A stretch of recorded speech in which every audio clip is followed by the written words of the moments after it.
Assalamualaikum warahmatullahi wabarakatuh. Alhamdulillahirabbil alamin. Allahumma shalli wa sallim wa barik ala Muhammad wa ala alihi wa ashabihi ajmain. Para pemirsa yang budiman, di pagi yang semoga penuh dengan kerinduan akan rahmat Allah, kita akan menyimak beberapa ayat dan keterangan dari Rasulullah tentang bagaimana memuliakan orang tua kita. Silakan Ustaz dibacakan. A'udzu billahi minasy syaithanir rajim. Wa qada rabbuka alla ta'budu illa iyyahu wa bil walidaini ihsana. Imma yablughanna 'indaka al-kibara ahaduhuma aw kilahuma fala taqul lahumā uffin wa la tanharhumā wa qul lahumā qawlan karīmā. Dan Tuhanmu telah memerintahkan supaya kamu jangan menyembah selain Dia, dan hendaklah kamu berbuat baik kepada ibu bapamu dengan sebaik-baiknya. Jika salah seorang di antara keduanya atau kedua-duanya sampai berumur lanjut dalam pemeliharaanmu, maka sekali-kali janganlah kamu mengatakan kepada keduanya perkataan dan janganlah kamu membentak mereka, dan ucapkanlah kepada mereka perkataan yang mulia. Quran Surat Al-Isra ayat 23. Hadis Rasulullah Sallallahu Alaihi Wasallam yang diriwayatkan oleh Al-Bukhari dan Muslim. An Abi Hurairah radhiyallahu anhu qala, jaa rajulun ila Rasulillah sallallahu alaihi wasallam faqala, ya Rasulullah, man ahaqqu bi husni sahabati? Qala ummuka. Qala thumma man? Qala ummuka. Qala thumma man? Qala ummuka. Qala thumma man? Qala abuka. Dari Abi Hurairah radhiyallahu an, dia berkata, datang kepada Rasulullah sallallahu alaihi wasallam seorang laki-laki lalu bertanya, wahai Rasulullah, siapakah yang lebih berhak saya pergauli dengan baik? Beliau menjawab, ibumu. Dia bertanya lagi, kemudian siapa? Beliau menjawab, ibumu. Dia bertanya lagi, kemudian siapa? Ibumu. Dia bertanya lagi, kemudian siapa? Beliau menjawab, ayahmu. Hadis riwayat Bukhari dan Muslim. Dari uraian barusan jelaslah sudah betapa Allah lewat Rasulullah SAW benar-benar menilai pengorbanan orang tua, khususnya ibu kita, sehingga 3 kali beliau menyebutkan betapapun beliau sendiri hanya berjumpa dengan ibunya 1 tahun belaka, dari usia 5 sampai 6 tahun. Tapi beliau begitu mengajarkan penghormatan kepada ibunya, ibunda kita semua. Pernah ada seorang anak yang mengeluh tentang perbuatan ibunya. Dia mengatakan, ibu saya ini orangnya kuno, orang kurang pendidikan. Saya merasa teraniaya menjadi anak. Datang ke seorang ustadz, lalu dengan tenang ustadz ini mengatakan, tulis dek, apa keburukan ibu? Ditulislah. Ibu ini pemarah, ibu ini kurang perhatian, pelit, ibu ini orang yang suka mendendam. Tulis. Sudah? Sudah. Sekarang tulis apa jasa pengorbanan ibu untukmu. Jujur. Dari awal. Akhirnya sang anak ini merenung. Dulu saya di dalam perut ibu 9 bulan menghisap darahnya. Berdiri sulit, berjalan berat, berbaring pun sakit. 3 bulan pertama mual muntah karena ada saya di perutnya. Ketika saya akan terlahir ke dunia, meregang nyawa sudut antara hidup dan mati. dengan sakit tiada terperi, tapi tetap rela dengan kehadiran kita. Ketika bersimbah darah kita terlahir, satu persatu jari kita dihitungnya, dibelainya. Di atas rasa sakit tiba-tiba tersenyum dengan lelehan air mata bahagia melihat kita terlahir. Ibu menyangka akan lahir anak yang soleh yang memuliakannya. Pada waktu kita bayi tidak kenal siang dan malam. Kita berbaring, bangun sesuka kita. Ibu hampir tidak tidur semalam suntuk, apalagi jikalau kita demam. Rasanya tidak rela satu ekor nyamuk pun menggigit tubuh kita. Ketika kita mulai kecil, mulai nakal, ibu bahagia memamerkan diri kita kepada tetangganya walaupun begitu merepotkan. Berhutang sana sini agar kita punya sepatu, agar kita berpakaian layak.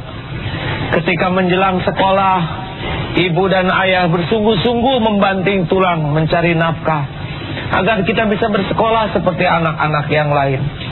Walaupun harus menahan lapar, puas asal kita bisa makan dengan kenyang.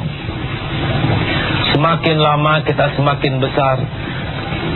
Mata jadi sering sinis kepada orang tua kita. Kata-kata seakan seperti pisau yang sering mengiris hatinya. Terkadang pintu dibanting atau menyuruh kepada seperti pesuruh kepada orang yang tidak layak dihormati. Kita lihat betapa untaian pengorbanan yang katanya kalaupun tubuh kita dikupas tidak akan terbanding, tidak akan bisa menandingi perih pahitnya penderitaan dan juga curahan kasih sayang dari orang tua kita. Ketika sang anak menulis terus pengorbanan ibunya khususnya dan juga ayahnya, tak terasa air mata berlinang terus. Tidak sebanding apa yang kita lakukan. Bahkan wajah kita untuk sebuah senyuman pun kadang jarang. Mencium tangan, ada yang gengsi mencium tangan ibunya. Bahkan tidak jarang ketika berjumpa dengan orang tuanya, senyuman pun tidak mau, padahal habis tenaga, keringat, darah untuk membela kita. Itulah sebabnya anak yang durhaka, anak yang tidak tahu balas budi, dunia ini saja sudah akan merasakan penderitaannya. Kita sering sekali mendengar betapa laknat kemurkaan Allah akrab dengan anak yang sering menzolimi ibunya, khususnya dan juga ayahnya. Oleh karena itu, sahabat-sahabat sekalian, dalam pertemuan ini khususnya di bulan suci ini, marilah kita mengupayakan mengenang kembali semua untaian pengorbanan orang tua. Memang tidak seideal yang kita harapkan. Kita tidak bisa mengharapkan sosok ibu bapak seideal seperti yang dicontohkan Rasulullah dan istrinya. Tapi justru kelebihannya harus kita syukuri, dan kekurangannya kita yang harus ada di barisan yang paling depan untuk membantu orang tua kita agar bisa luput, selamat dari kehinaan dan kekurangannya selama ini. Sungguh pengorbanan orang tua kita adalah hutang. Walaupun ditebus nyawa, rasa-rasanya tidak akan terbayar. Kalau kita lihat anak-anak yang durhaka, yang tidak memuliakan, mulai dari raut muka seperti itu. Dilihat dari perkataan pun, saja sudah terlarang dalam Islam, apalagi menghardik, bersikap keras, kasar, itu terlarang. Kalau kita lihat dari sikap, ada yang menunjuk orang tuanya dengan telunjuk saja sudah tidak sopan. Islam mengajarkan begitu santunnya. Bahkan Rasulullah, Imam Ali ketika akan ke masjid, ada orang tua walaupun beda agama tetap demikian etikanya. Itu kepada orang lain, itu kepada beda agama, apalagi kepada orang tua kandung sendiri. Subhanallah. Apalagi dengan harta. Bahkan ada itu anak yang begitu kikir, hanya dengan telat membayar arisan saja memaki ibunya.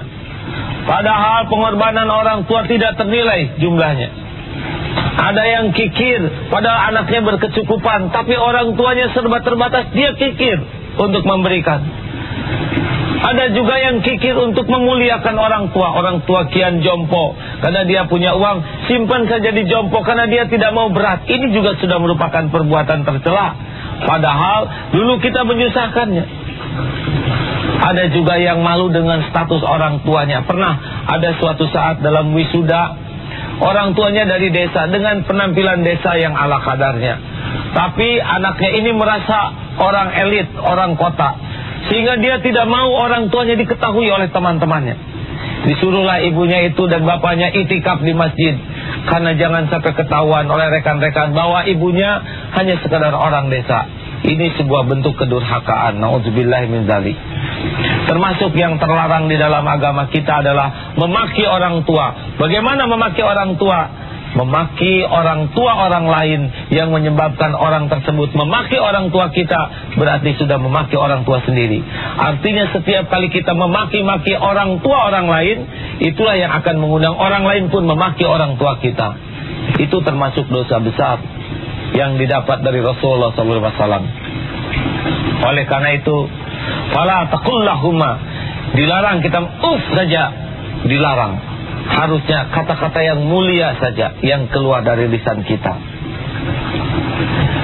Nah, sahabat-sahabat sekalian, beruntunglah bagi orang tuanya yang masih ada. Karena jikalau orang tua sudah terbungkus kain kafan, kita tidak lagi bisa mencium tangannya atau menatap wajahnya. Mudah-mudahan di bulan suci Ramadan ini kita memiliki tekad yang sangat kuat. Minimal berhenti dari menyakiti. Tidak ada lagi kesakitan hati, tidak ada luka yang ada ditoreh di hatinya. Syukur kalau kita sudah bisa menyenangkannya atau membawa manfaat yang besar, tidak hanya bagi dunia namun juga bagi akhiratnya. Bagaimanapun keadaan orang tua kita, darah dagingnya melekat pada diri kita sendiri. Kalau dia belum Islam, kita yang harus mati-matian minta kepada Allah supaya orang tua dapat hidayah. Kalau orang tua masih bergelimang dosa, kita yang harus berjuang keras supaya minta diampuni oleh Allah. Kalau belum taat, kita yang harus membuktikan bahwa saya ini kenal agama nih, begini akhlak jadi baik. Pernah ada seorang ayah yang jauh suka judi dan sebagainya, tapi anak ini anak bungsu SMP ini begitu soleh, Allah lah yang memberi hidayah. Mungkin doa dari nenek-neneknya, nenek kakeknya, kakak-kakaknya belum soleh. Suatu saat sang anak ini, bapaknya ini buat sakit oleh Allah, ditakdirkan sakit. Semua mengurus pada saat awalnya, tapi lambat laun tidak ada yang tahan karena sakitnya itu, maaf, agak menjijikan. Tapi si anak ini begitu sabar. Yang asalnya disisihkan, lalu bapaknya bertanya, kenapa kamu masih mau nungguin bapak? Pak, karena inilah yang diajarkan oleh Islam, memuliakan orang tua. Apakah seperti ini yang namanya anak soleh? Oh belum Pak, anak yang soleh itu lebih jauh. Saya hanya baru belajar saja untuk berbakti. Bapaknya berlinang air mata, dipeluk anaknya dan syahadat bapaknya pada waktu itu. Memang keinginan keras agar orang tua kita selamat itu akan menghilangkan kebencian.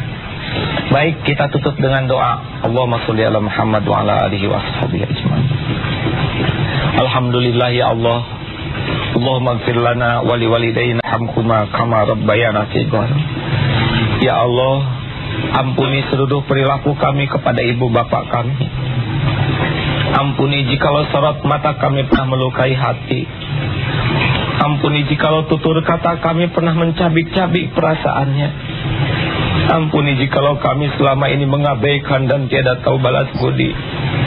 Ya Allah, ampuni dan selamatkan ibu bapak kami. Karuniakan sisa umur yang selalu dekat denganmu. Lapangkan dari segala kesempitannya ya Allah. Jadikan menjadi hamba yang kau sayangi. Jadikan akhir hayatnya husnul khotimah ya Allah. Lindungi dari fitnah kubur. Mudahkan yaumal hisab. Dan golongkan orang tua kami menjadi ahli surgamu. Duhai Allah, di bulan yang engkau muliakan ini kami mohon, golongkan kami menjadi anak yang soleh dan solehah, yang dapat menjadi cahaya kebahagiaan bagi dunia akhirat orang tua kami dan para pendahulu kami. Rabbana atina fid dunya hasanah wa fil akhirati hasanah wa qina azabannar. Subhana rabbika rabbil izzati amma yasifun wa salamun alal mursalin. Para pemirsa yang budiman, bertekadlah tiada lagi kita nodai bulan suci ini dengan perilaku yang durhaka terhadap kedua orang tua kita. Selamat menikmati keindahan hidup menjadi anak yang soleh dan soleha. Assalamualaikum warahmatullahi wabarakatuh.